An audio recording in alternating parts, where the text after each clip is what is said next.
की सबसे बड़ी म्यूजिक कंपनी तो है ही, साथ ही साथ इसका नाम दुनिया की भी सबसे बड़ी म्यूजिक कंपनियों में लिया जाता है और 60% मार्केट शेयर के साथ टी सीरीज आज उस मुकाम पर पहुंच चुकी है जहां से इसके लिए सिर्फ और सिर्फ कामयाबी ही बचती है। और दोस्तों, इस म्यूजिक कंपनी को एक छोटे बिजनेस से शुरुआत करके कामयाबी की नई बुलंदियों तक ले जाने वाले का नाम था गुलशन कुमार, जिन्होंने अपने शुरुआती जीवन में बहुत ही संघर्ष किए, लेकिन समय बीतने के साथ ही उन्होंने अपनी मेहनत के दम पर कामयाबी की नई इबारत लिख दी। हालांकि सफलता के बुलंदियों पर राज कर रहे गुलशन कुमार से जलन रखने वाले लोगों ने महज 41 साल की उम्र में ही उनकी हत्या करवा दी, लेकिन उनका यह छोटा सा ही जीवन दुनिया के बहुत सारे लोगों के लिए एक मिसाल बन गया और आज भी उनकी लाइफ स्टोरी लाखों करोड़ों लोगों को प्रेरणा देने का काम करती है। तो चलिए दोस्तों, आज की इस वीडियो में हम टी सीरीज की पूरी कहानी जानते हैं कि किस तरह से एक समय जूस बेचने वाले लड़के ने ऐसी म्यूजिक कंपनी बनाई जो न केवल भारत बल्कि पूरी दुनिया की one of the largest music record label बनकर सामने आई। तो दोस्तों, इस कहानी की शुरुआत होती है 5 मई 1956 से, जब नई दिल्ली के पंजाबी हिंदू परिवार में गुलशन कुमार दुआ का जन्म हुआ। उनके पिता का नाम चंद्रभान कुमार दुआ था, जो कि दिल्ली के दरियागंज इलाके में जूस बेचने का काम किया करते थे और फिर अपने पिता का हाथ बटाने के लिए गुलशन कुमार ने भी बचपन से यही काम करना शुरू कर दिया था। हालांकि आगे चलकर जूस के काम में फायदा बहुत ही कम हो जाने की वजह से उन्होंने ऑडियो कैसेट्स बेचने का काम शुरू किया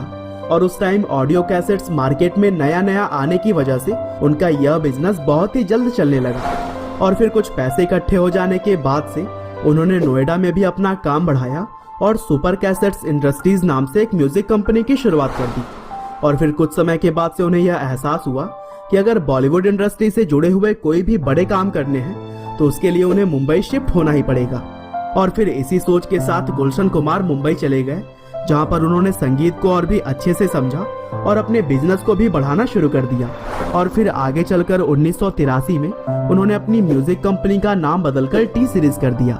और दोस्तों, टी सीरीज ने पहली बार अपना ओरिजिनल म्यूजिक 1984 में लल्लू राम नाम की फिल्म से दिया था। हालांकि शुरुआती समय में टी सीरीज की ऐसी कोई भी एल्बम नहीं आई जो कि कंपनी को एक नई पहचान दिलवा सके और इस दौर में खुद गुलशन कुमार के गाए हुए कई सारे भजन कंपनी अपने लेवल के अंतर्गत रिलीज करती रही और वो सभी भजन आज भी लोगों के द्वारा सुनने को मिली जाती है।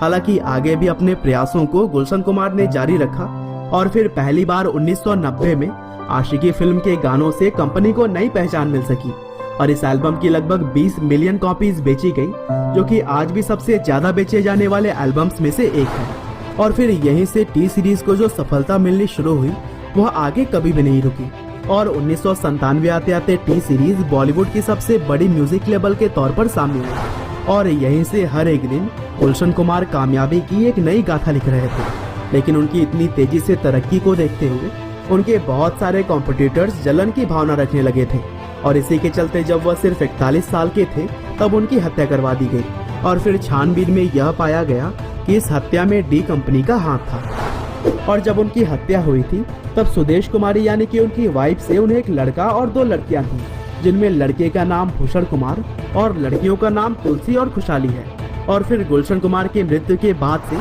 टी सीरीज को आगे बढ़ाने की जिम्मेदारी उनके भाई किशन कुमार और बेटे भूषण कुमार ने संभाल ली और फिर इन्होंने भी समय के साथ बदलाव कर गुलशन कुमार के इस म्यूजिक एम्पायर को और भी ऊंचाइयों तक पहुंचाया। और चूंकि गुलशन कुमार के बेटे भूषण कुमार एक नई उम्र के युवा थे,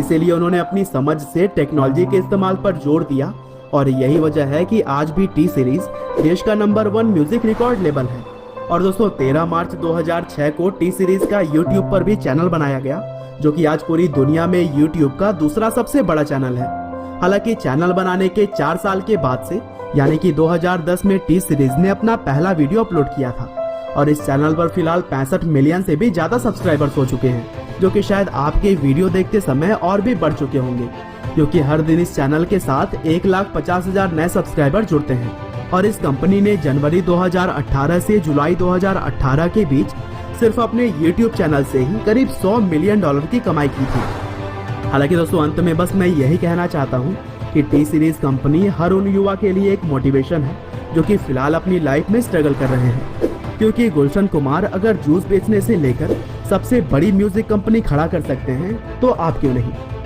उम्मीद करते हैं कि गुलशन कुमार की इस लाइफ स्टोरी को जानकर आपको भी कुछ न कुछ सीखने को जरूर मिला होगा। आपका बहुमूल्य समय देने के लिए बहुत बहुत धन्यवाद।